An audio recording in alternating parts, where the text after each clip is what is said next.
On the matter of the judiciary, allow me to say there is huge space for us to have an improvement on the proposal that has been made. Access to justice is one of the biggest challenges that we had, and that is why the 2010 Constitution was promulgated. As we talk today, the judiciary, as per the requirements of the law, there should be a high court in every county. As we talk today, there are counties, almost 5 counties, that do not have a high court, and many Kenyans have to travel far to look for justice. As we talk today, though the law provides that there must be a court at least in every sub-county, there are 160 counties that do not have a court at all. And the problem is that the budget for the judiciary, we need to operationalize the judiciary fund that is already in the Constitution, so that the judiciary can establish more courts and the judiciary can hire more judges and more staff so that Kenyans can have access to justice. The recommendation that has been made to have an ombudsman appointed by the executive into the judiciary, in my respectful submission, is a derogation from the independence of the judiciary. And we must be careful. We must be careful about the independence of institutions. We are coming from a history where judges received telephone calls, where courts were held at night. We do not want to go there. Let me say, on the matter of IEBC, the recommendations that I have read say that political parties participate in the appointment of commissioners to IEBC. My brother Raila Odinga is good at football. So let me try to ask, how fair will be a league where the referee is appointed by teams? And not all the teams, some teams. How fair will this league be? If you persuade me that you will end up with a fair game, fine. That's what I'm saying. So if you tell me it is okay for some players, for some teams, not all the teams participating, to appoint the referee, if that's what we are saying, I have my reservations. And I need to be persuaded, like many other Kenyans, that that is fair. On the third issue,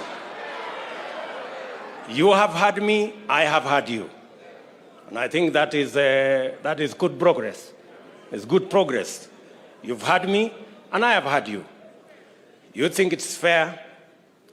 I have a different opinion. Maybe we will find a meeting ground somewhere.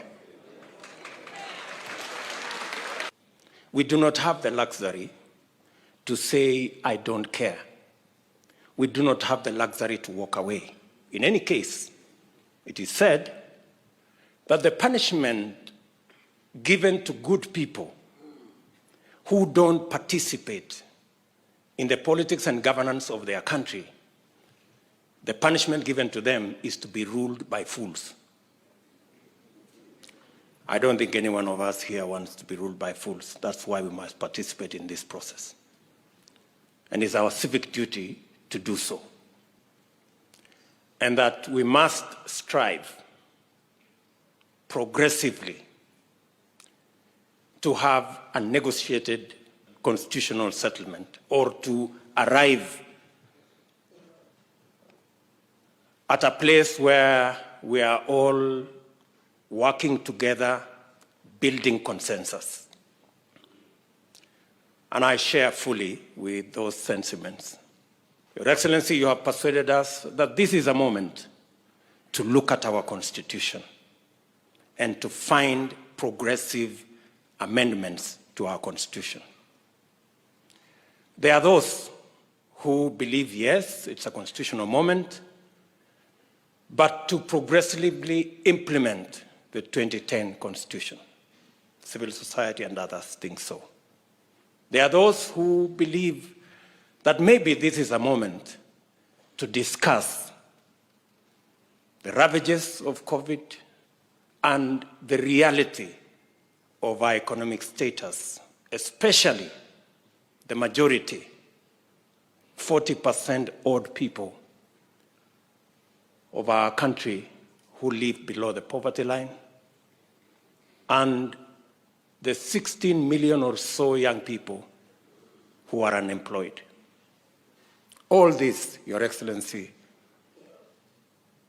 as you have said, and as the former Prime Minister has said here, this is a process where we can bring all our views together and listen to one another.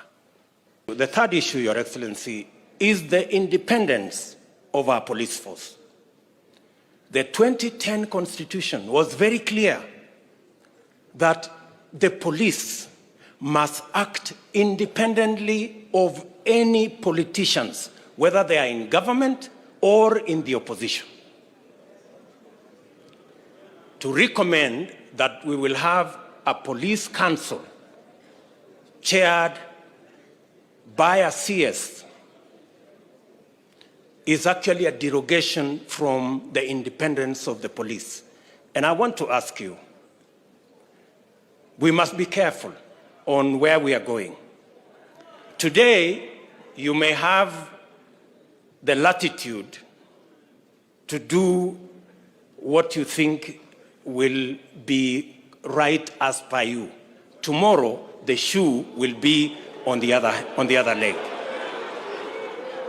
The real elephant in this whole conversation is what was identified as the winner-take-all and the inclusivity question. Now, Professor Adam Solo, I have confessed I'm a scientist and I'm a bit slow. I want you to explain to me in this proposal. You have said that in this proposal, we will have the president with his running mate, deputy president. They will win, or we have candidates, they will win an election, and then the president will appoint the prime minister and the two deputies from the winning coalition. And then we will have the runner-up being the leader of opposition. Now, no problem, it doesn't matter who it is. I have no problem. You know, let us not personalize, there is no problem. Now, the question I am asking myself, have we sorted out the winner-take-all question? Yes. Oh, is that so? Yes. So, the president from his side, like for example here, President Uhuru Kenyatta, I am here, Kimunya is the prime minister because he's the leader of majority. We have Jimmy Angwenyi, who is our deputy, as a deputy prime minister, and maybe Maoka Maore as one of the deputies. So, what happens to the whole NASA brigade, together with Musalia and all these other people? I mean, and I am not saying anything. I'm just saying, I want to be persuaded. And forgive me if I am slow. Forgive me. There are so many Kenyans who are in my category. Are we together? It is my humble submission that as we discuss inclusivity around us, the leaders, we must have a candid, open discussion on inclusivity about the millions of Kenyans locked out by poverty and unemployment. We must discuss how they are going to be part of the Kenyan society. That discussion we must have. And I want to thank the bright, intelligent young man from Kitale, because he said that we should not bring 16th century technology. And I am sure he was referring to the wheelbarrow. And possibly he was referring to me and this wheelbarrow. Sindio? Good. Now, the question I want to ask us,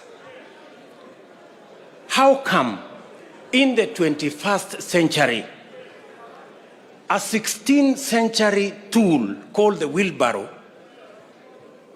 millions of citizens in the 21st century are still dependent on the wheelbarrow and mokokoteni? That is the discussion we need to have. Yes. That is the discussion we need to have. And that discussion is a discussion that involves millions of Kenyans. I speak for millions of hustlers. So just give me a minute. I have heard leaders here say that as we discuss this conversation, we must not have an us versus them. I have also heard leaders here say we must never have a conversation and a contest about the poor and the rich. We must never go there. And I believe we must never go there. But I want to remind you, good people, Abraham Lincoln, the 17th President of the United States of America, said, "Things may come to those who wait, but only things left by those who hustle." That is Abraham Lincoln. He was never talking about the rich and the poor. He was talking about the people who wake up early, the people who sleep late, the people who work hard, and that is the society we need to build. The single most important sector that drives our economy, contributing 25% directly to our GDP, and through manufacturing another 24%, and which employs almost 65% of all people in Kenya, is the agricultural sector. I dare say, Your Excellency, that this is an area that, again, we must find a mechanism of having a conversation, especially the farming community, and matters to do with productivity, matters to do with proposals that were made on guaranteed minimum returns for our farmers, our wheat farmers, our sugarcane farmers, our coffee farmers, our tea farmers, our dairy sector, the pastoralist corner. Your Excellency, it is my humble submission that that is an area that we can improve this document on. On matters to do with devolution, I agree that the increase to 35% is progressive, and that we must devolve more resources to counties. But accompanying the increase of resources to 35%, we must also ensure that the Senate has the necessary constitutional power to ensure that those resources are available and they are used properly. To recommend that the Senate cannot continue to have the constitutional mandate to discuss the division of revenue is actually a downgrade of the Senate. In my respectful submission, with additional resources and with some members of parliament now being members of the executive because of the appointment of some members of parliament as members of the executive, in fact, the recommendation should not be a downgrade of the Senate, it should be an upgrade of the Senate to the upper house. And in any case, so that I conclude, in any case, we are now saying women and the participation of women in our governance doesn't make us weaker, it makes us stronger. It doesn't make us lesser, it makes us greater. If we are saying in the proposal that women now go to the Senate, and you are saying that when women go to the Senate, they are going to a Senate which has been downgraded, which has no responsibility on matters of resource allocation. Are you enhancing the participation of women, or are you downgrading the participation of women?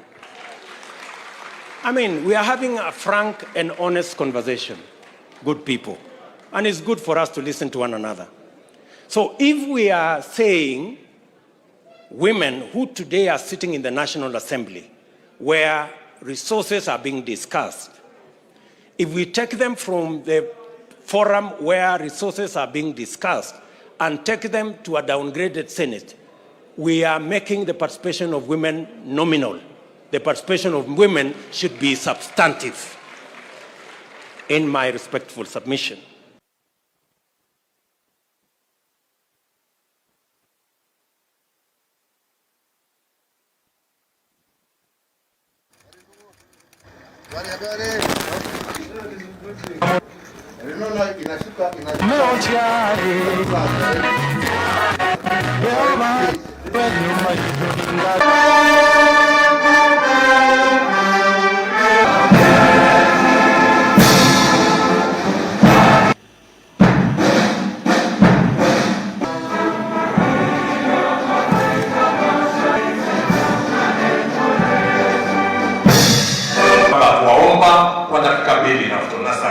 Na pia Prime Minister na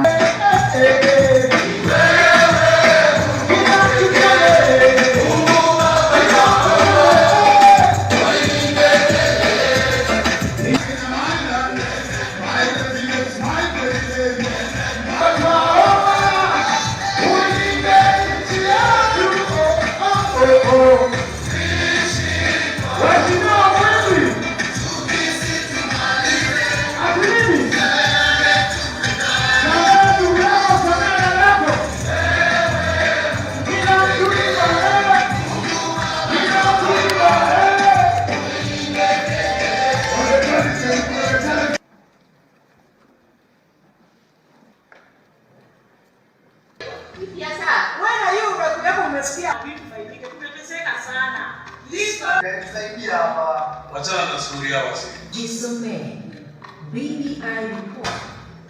Jisome.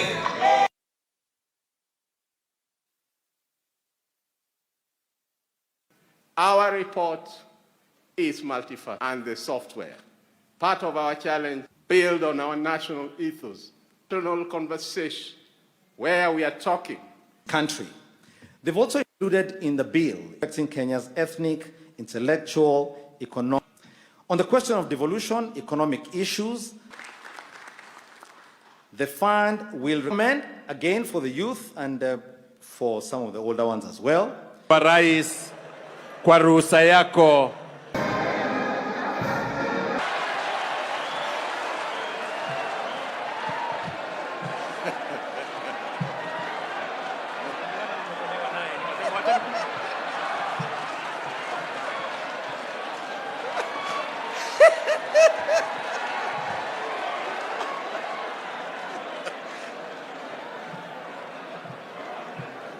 Nikasema mosmos, utafika tu.